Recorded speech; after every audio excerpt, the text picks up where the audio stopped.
I grew up on the Navajo reservation, where stories of the Skinwalker were as common as the desert wind. My grandmother used to warn me about them, ancient beings that could take the form of any animal or person. She said they were cursed, driven by a hunger for human flesh. I never believed her. Until last week. I was driving home from work late at night when I saw something on the side of the road. At first, I thought it was a dog, a large, mangy thing with matted fur and glowing eyes.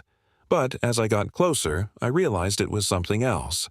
It was too big to be a dog, its limbs too long and twisted, its eyes locked onto mine, and I felt a chill run down my spine. I sped up, trying to put as much distance between us as possible. But when I glanced in the rearview mirror, I saw it running after the car, its movements unnaturally fast. I made it home and locked the doors, my heart pounding. I told myself it was just a wild animal, but deep down, I knew the truth. The next night, I heard scratching at the window. I grabbed a flashlight and looked outside, but there was nothing there. Then I heard a voice, my grandmother's voice, calling my name.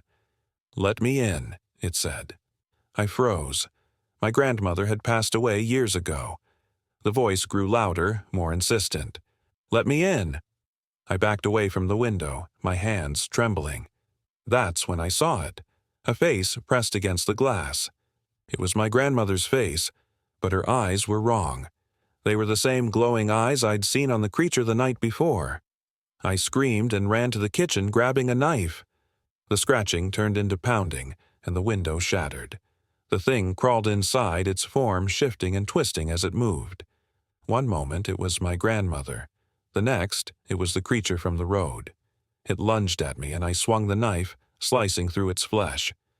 It let out a guttural scream and retreated, its body contorting as it fled into the night. I haven't slept since. Every night I hear the scratching at the window and the voice calling my name. And every night it sounds a little more like me.